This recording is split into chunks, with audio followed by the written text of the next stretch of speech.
இது மகிமை நேரம். ஆண்டவராகிய இயேசு கிறிஸ்துவின் ஈடு இணையற்ற நாமத்தில் மகிமை டிவி நேயர்களே, இந்த மகிமை நேர நிகழ்ச்சிக்கு அன்புடன் வரவேற்கிறேன். இந்த மாதத்தில் நாம் தியானிக்க போகிறோம் மனம் திரும்புதல் அப்படின்னு சொல்லி. மனம் திரும்புதல் நம்ம எல்லாருக்கும் மிகவும் அவசியமாய் காணப்படுகிறது. இந்த மனம் திரும்புதல்ல இந்த கிரேக்க வார்த்தை என்ன சொல்கிறது அப்படின்னா மெட்டனோயா அப்படின்னு சொல்லப்படுகிறது. அதுக்கு என்ன அப்படின்னா ரிப்பண்டன்ஸ், அப்படி ஃபுல்லாவே திரும்புறது அப்படின்னு சொல்லி, மனதை திருப்புதல் அப்படின்னு சொல்லி இதற்கு பொருள் கொடுக்கப்பட்டுள்ளது. நாம் மனம் திரும்பணும். எதுக்கு மனம் திரும்பணும் அப்படின்னு சொன்னா, ஆண்டவராகிய இயேசு கிறிஸ்து நம்ம ஒவ்வொருவரையும் ஒவ்வொரு நோக்கத்திற்காக இந்த உலகத்துல நம்மளை படைத்திருக்கிறாரு. எதற்காக அப்படின்னா அவரோடு நித்திய வாழ்வை நம்ம அனுபவிக்கணும் அப்படின்னு சொல்லிதான் நம்ம ஆண்டவர் நம்மை இந்த உலகத்துல நம்ம படைத்திருக்கிறார். ஆனா அநேக நேரங்களில நம்முடைய சூழ்நிலைகளின் நிமித்தமாக, நம்முடைய பிரச்சனைகளின் நிமித்தமாக, நம்முடைய வாழ்க்கையில நாம் லெக்கு தவறினவர்களாக நம்ம நடந்து சென்று கொண்டிருக்கிறோம். அந்த நேரத்துல ஆண்டவருடைய வழிக்கு நேராக நம்ம திருப்புறது தான் மனம் திரும்புதல். ஆண்டவரிடத்துல நம்ம அந்த மனம் திரும்புதல் நம்ம ஆண்டவருக்கு நேராக திருப்போம். ஒருவேளை அந்த உலக வாழ்க்கையில நம்ம ஒரு குறிக்கோள் உள்ளவர்களாக நம்ம வாழுறோம் அப்படின்னு சொன்னா, அந்த குறிக்கோளுக்கு நேராக நம்முடைய வாழ்க்கை ஓட்டத்தை சென்று கொண்டிருக்க சமயத்துல சில இடங்கள்ல நம்ம இந்த இடத்துல இப்படி செய்யக்கூடாது, இதை செஞ்சோம் அப்படின்னா நம்முடைய லெக்குக்கு இது சரியானதாய் காணப்படாது அப்படின்னு எந்த நேரத்துல நம்ம அதை உணர்கிறோமோ நம்ம என்ன செய்வோம், அதை விட்டு விலகி நம்முடைய லெக்குக்கு நேரான காரியங்களை நம்ம செய்கிறவர்களாக நம்ம காணப்படுவோம். அதே போல இந்த உலக வாழ்க்கை மாத்திரம் நமக்கு இல்லை, நம்முடைய ஆவிக்குரிய வாழ்க்கை, நம்முடைய இந்த உலக வாழ்க்கைக்கு பின்பதாக இருக்கிறதான நித்திய வாழ்வுக்கு நம்மை சொல்லுகிறதற்கான காரணங்களையும் நம்ம அப்பப்போ என்ன செய்யணும் அப்படின்னா நம்ம உயிர்த்து ஆராய்கிறவர்களாக காணப்படணும். அந்த நேரத்துல நம்ம சரியான பாதையில, ஆண்டவருடைய பாதையில நம்ம செல்லலை அப்படின்னு சொல்லி உணர்கிற தருணத்துல நம்மை மனம் திரும்புகிறவர்களாக, நம் மனதை மாற்றுகிறவர்களாக, அப்படியே யூ டர்ன் எடுத்து ஆண்டவருக்கு நேராக நம்மை செல்லுகிறவர்களாக நம்ம மாற்றுதுதான் இந்த மனம் திரும்புதல். இந்த மனம் திரும்புதல் அப்படின்னு சொன்னா இந்த நாள்ல நம்ம என்ன தியானிக்க போகிறோம், இந்த மனம் திரும்புதல் இந்த புதிய வாழ்க்கைக்கு ஒரு தொடக்கமாய் காணப்படுகிறது அப்படின்னு சொல்லி இந்த நாள்ல நம்ம தியானிக்க போகிறோம். நம்முடைய வாழ்க்கையில எடுத்துக்கிட்டீங்க அப்படின்னா ஒரு புது வருஷம் பிறக்குது அப்படின்னா ஒரு புது நம்பிக்கையோடு நம்ம அந்த வருஷத்தை நம்ம தொடங்குகிறவர்களாய் காணப்படும். ஒரு புது வேலைக்கு நம்ம போறோம் அப்படின்னா அது ஒரு புது நம்பிக்கைக்கான ஒரு காரியங்களை புது தொடக்கத்தோடு நம்ம செய்கிறவர்களாக நம்ம காணப்படுவோம். ஒரு புது குடும்ப வாழ்வுக்கு நேராக நம்ம போகிறோம் அப்படின்னா அது ஒரு புது தொடக்கமாக நம்ம காணப்படுகிறோம், நம்ம செய்வோம் இல்லையா? அதே மாதிரி தான் நம்முடைய ஆவிக்குரிய வாழ்க்கையில நம் பாவத்தை விட்டு தேவனுடன் உள்ளதான உறவுக்கு நேராக நம்ம இது என்ன செய்யும், இந்த மனம் திரும்புதல் நம்மை வழி நடத்தும். அது நம்முடைய புதிய வாழ்க்கைக்கு தொடக்கமாய் காணப்படுகிறது. மனம் திரும்புதல் புதிய வாழ்வு, அதாவது ஆவிக்குரிய வாழ்க்கையில ஒரு புதிய அத்தியாயத்தின் தொடக்கமாய் காணப்படுகிறது. நம்முடைய பாவ வாழ்க்கையை விட்டு நாம் பரிசுத்தமாய் வாழணும். அதற்கு தேவையான முதல் படி என்ன அப்படின்னா மனம் திரும்புதல். இந்த மனம் திரும்புதலின் அவசியம் என்ன அப்படின்னா நம்முடைய வாழ்க்கையில நம்ம காணப்படுகிற பாவமான காரியத்தை விட்டு ஆண்டவருக்கு நேராக நம்மை திசை திருப்புகிறது, ஆண்டவருக்கு நேராக நம்மை வழி நடத்துகிறது. அது ஒரு புதிய வாழ்க்கையாய் காணப்படுகிறது. ஆண்டவரோடு நம் உறவு கொள்ளுகிற ஒரு புதிய வாழ்க்கையின் தொடக்கமாய் இந்த மனம் திரும்புதல் காணப்படுகிறது. இந்த மனம் திரும்புதல் நம்முடைய மனதிலிருந்து என்ன செய்யணும், அது தொடங்கணும். மனம் திரும்புதல் ஒருவேளை என் வாயின் வார்த்தைகளால் இந்த பாவங்கள்லாம் நான் செஞ்சிருக்கேன், இதெல்லாம் நான் விட்டுறேன், இனிமேல் நான் அந்த பாவத்தை செய்ய மாட்டேன், ஆண்டவருடைய பிள்ளையாய் வாழுவேன் அப்படின்னு சொல்லி வாய் வார்த்தையாக பேசுகிறது மாத்திரம் அல்ல, நம் பாவத்தை வெறுத்து ஆண்டவருக்கு நேராக நம்முடைய வழிகளை நம்ம வழிகளுக்கு நேராக, ஆண்டவருடைய வழிகளுக்கு நேராக நம்முடைய கவனத்தை செலுத்துவது நாம் அப்படி செய்யணும் அப்படின்னு தான் இந்த மனம் திரும்புதல் அவசியமாய் காணப்படுகிறது. ஆண்டவராகிய இயேசு கிறிஸ்து தன்னுடைய ஊழியத்தை ஆரம்பிக்கும் போது என்ன சொன்னார் அப்படின்னா மனம் திரும்புங்கள், பரலோக ராஜ்யம் சமீபித்திருக்கிறது அப்படின்னு சொல்லி மத்தேயு 4:17 சொல்லப்பட்டிருக்கிறது. ஆண்டவர் மனம் திரும்புங்கள் அப்படின்னு சொன்னார். எதை விட்டு மனம் திரும்ப, நம்முடைய பாவ பழக்கங்களை விட்டு நாம் மனம் திரும்புகிறவர்களாக நம்ம காணப்படணும்.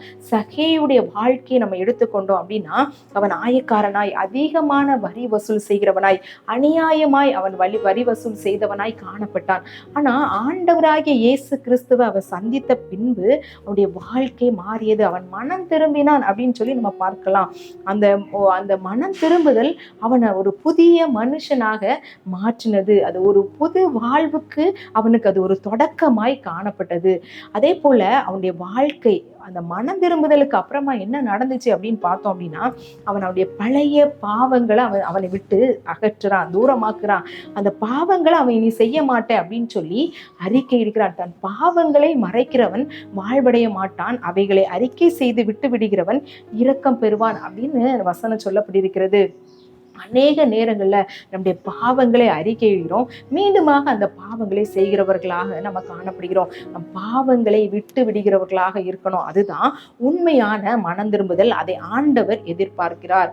இந்த சகேயுடைய வாழ்க்கையில கடந்த கால பாவங்கள் எல்லாம் மன்னிக்கப்பட்டது. ஆண்டவராகிய இயேசு கிறிஸ்துவிடத்தில் அவன் வந்த உடனே அவன் தன்னுடைய பாவங்களை அறிக்கையிடும் போது அந்த பாவங்கள் அவனுக்கு மன்னிக்கப்பட்டது.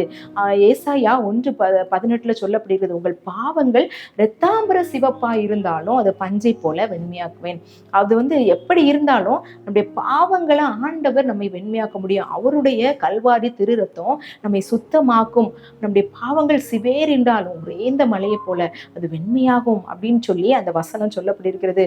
நமக்கு எல்லாமே தெரியும், ஆண்டவருடைய ரத்தம் நம்முடைய பாவங்களை கழுவும் அப்படின்னு தெரியும். ஆனா நாம் ஆண்டவருடைய சமூகத்துல நம்முடைய பாவங்களை அறிக்கை செய்து விட்டு விடாதவர்களாக காணப்படும் போது நம்முடைய உண்மையான சந்தோஷமான ஆண்டவருடன் உள்ள புது உறவை நம்ம புதுப்பித்து கொள்ள முடியாது. இந்த மனம் திரும்புதல் அப்படின்னு சொல்றது ஒரு நாள் நிகழ்வல்ல, தினமும் நடக்கிறது. ஏன்னா நம்ம நம்முடைய வீடை நம்ம சுத்தப்படுத்துறோம், ஒரே ஒரு நாள் மாத்திரம் நம்ம சுத்தப்படுத்திட்டு அப்படி விடுறது இல்லை.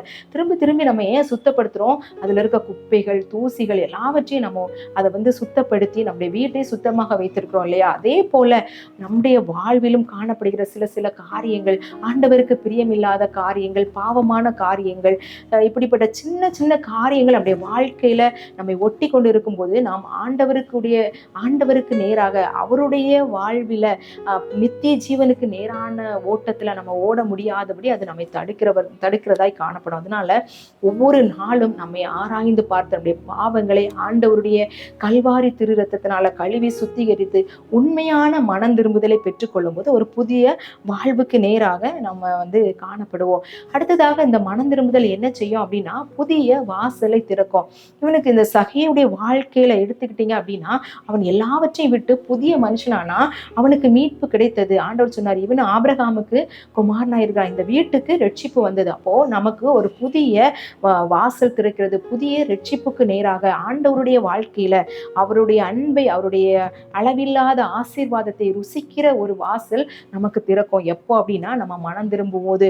அப்போ மனம் திரும்புதல் நம்முடைய மனதின் முக்கியமான ஒரு திருப்பமாய் காணப்படணும். அந்த மனம் திரும்புதல் நம்முடைய பாவங்களை விட்டு நம்மை விலகுகிறவர்களாக அது இருக்கணும். அது என்ன செய்யும்? அப்படிப்பட்ட காரியங்களை நம்ம செய்யும் போது அது முழுமையாய் ஒரு புதிய வாசலுக்கு நேராக நம்மை வழி நடத்தி செல்லும் அப்படின்னு சொல்லி நம்ம இந்த சகேயுடைய வாழ்க்கையிலிருந்து நம்ம தியானிக்கலாம்.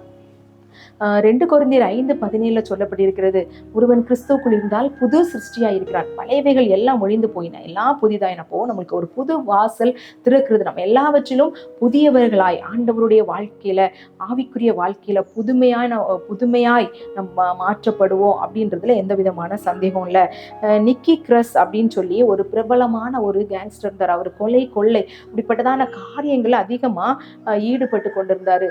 டேவிட் விக்கர்சன் அப்படின்னு சொல்லி ஒருத்தர் மூலமாக இவர் ஆண்டவருடைய அன்பை ஏற்றுக்கொண்டதுக்கு அப்புறம் இவர் கிறிஸ்துவுக்காக தூணாய் மாறினார். அந்த கொள்ளை இந்த காரியங்களை எல்லாம் விட்டு பாவத்திலிருந்து மனம் திரும்பி அவர் ஆண்டவருடைய மன்னிப்பை பெற்று ஆண்டவருக்கு ஒரு வல்லமையான ஊழியக்காராய் அநேகரை ஆண்டவருக்கு இழுத்து செல்லுகிற கருவியாக அவர் பயன்பட்டார் அப்படின்னு சொல்லி அந்த வரலாறு சொல்லுகிறது.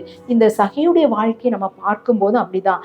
அவருடைய வாழ்க்கையில அவர் தன்னுடைய பாவத்தை விட்டு மனம் திரும்பும் போது, அந்த பாவத்தை விட்டு தூரமாய் வரும்போது அவருக்கு மீட்பு கிடைத்தது, ரட்சிப்பு கிடைத்தது அப்படின்னு சொல்லி பார்க்கிறோம். இந்த மனம் திரும்புதல் நம்முடைய வாழ்க்கைக்கு மிகவும் அவசியமாய் காணப்படுகிறது. இது ஒரு புதிய வாழ்வின் தொடக்கமாய் காணப்படுகிறது. ஒருவேளை உங்கள் வாழ்க்கையில கஷ்டத்தோடும் கவலையோடும் கண்ணீரோடும் எனக்கு இனி புது வாழ்வு உண்டா, இந்த வாழ்வோடு நான் மாய்ந்து போய்விடுவேனா அப்படின்னு சொல்லி நினைத்து கொண்டிருக்கிற உங்களை பார்த்து ஆண்டவர் சொல்லுகிறார், மனம் திரும்புங்கள் அப்படின்னு சொல்றாரு.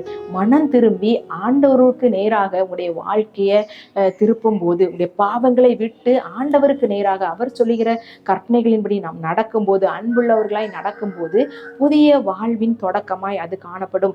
இம்மைக்குரிய ஆசீர்வாதங்களும் ஆண்டவர் நமக்கு தருவாரு. மறுமைக்குரிய ஆசீர்வாதங்களாகிய நித்திய ஜீவனையும் சுதந்திரித்துக் கொள்ளாது எதுவாக இருக்கும். அப்படிப்பட்ட காரியம் நமக்கு வேணும், ஆண்டவர் நமக்கு மனம் திரும்புதல கட்டளையிடணும் அப்படின்னு சொல்லி நம்ம ஜெபிக்கலாம்.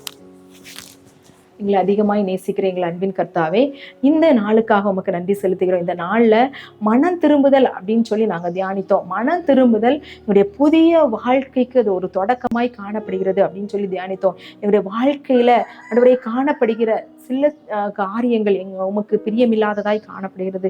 அதை எல்லாவற்றையும் எங்களை விட்டு அகற்றும்படியாய் ஜெபிக்கிறோம். நாங்கள் அதை அறிக்கை செய்து அதை விட்டு விடுகிறவர்களாக காணப்படுகிறோம். அநேக நேரங்கள்ல பாவம் செய்கிறோம் என்கிற உணர்வு அற்றவர்களா இருக்கிற ஒவ்வொருவருக்காக ஜெபிக்கிறோம். பாவ மன்னிப்பின் அந்த பாவம் அப்படின்ற உணர்வை கொடுத்து பாவ மன்னிப்பின் நிச்சயத்தை பெற்று மனம் திரும்பினவர்களாய் புதிய வாழ்வை அனுபவிக்கிறவர்களாய் மாற்றும்படியாய் ஜெபிக்கிறோம்.